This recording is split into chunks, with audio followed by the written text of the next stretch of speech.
vrai que les gens ont toutes sortes d'idées à notre sujet. Ils s'imaginent qu'on vit dans une bulle, au fond. Hein?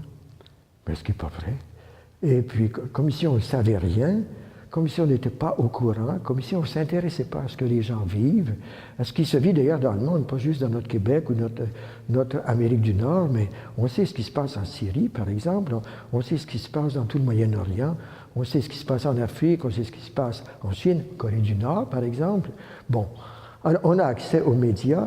Alors, et bien sûr, nous ne regardons pas la télévision de façon habituelle, pas plus que la radio, mais nous avons les médias imprimés, et puis nous avons Internet, bien sûr. Pourquoi se refuser à ce moyen-là, qui est un moyen absolument extraordinaire? La façon de l'utiliser, par exemple, voilà toute la différence. Il s'agit d'utiliser l'Internet comme les moines. Si on passe notre journée à l'Internet, alors là, vraiment, on se promène dans le monde, au fond. Et alors, qu'est-ce que ça veut dire que de quitter le monde et vivre dans un monastère si on passe notre temps à se promener en dehors de la clôture, par Google, par exemple, ou Google Maps, ou je ne sais pas trop. Alors, des choses que j'ai utilisées à l'occasion, mais il faut le savoir. Et d'ailleurs, ici, moi, comme Père Abbé, j'en suis arrivé pour ce qui est de l'utilisation d'Internet et des ordinateurs. Bien sûr, il y a beaucoup d'ordinateurs dans la maison pour les travaux. Mais pour ce qui est de l'information et de l'accès à Internet, il y a une salle commune où il y a des ordinateurs où les moines peuvent aller dans la journée. Mais il y a des heures pour ça. Et les heures, eh bien, sont les heures qui correspondent aux heures des travaux. C'est-à-dire de 8h15 le matin, disons à 11h moins quart, et l'après-midi, depuis 1h jusqu'à 5h. Et j'ai demandé aux moines après ça, après 5h, de ne plus y aller. Mais il n'y a pas de surveillance, le lieu est ouvert de sorte que si quelqu'un avait vraiment un message urgent à envoyer par courriel, eh bien, il peut le faire. Il n'y a pas de permission à demander. On laisse quand même les moines sont des adultes. Alors, le Père Abbé donne une orientation d'ensemble, et puis après ça. Cependant, il y a des choses auxquelles les moines n'ont pas accès. YouTube, par exemple, Facebook, et ces choses-là. Je pense que ce n'est pas nécessaire dans notre genre de vie. Et puis, alors, on n'utilise pas, c'est tout.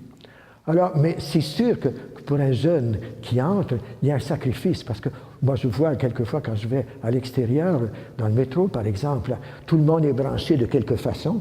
Alors, les gens ont toujours quelque chose à la main, enfin, beaucoup de gens ont toujours quelque chose à la main, ils sont en train de je ne sais pas quoi, de regarder quelque chose ou d'envoyer des messages.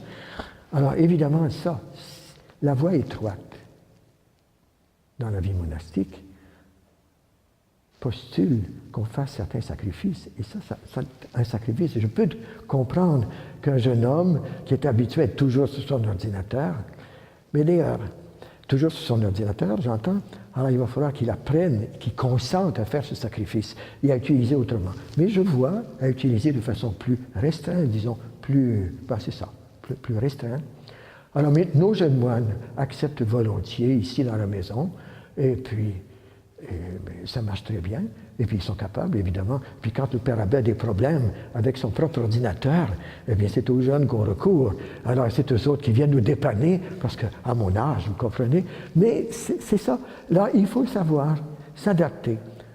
Être moine au XXIe siècle, c'est d'abord de ne pas avoir peur du siècle dans lequel on vit. C'est très important.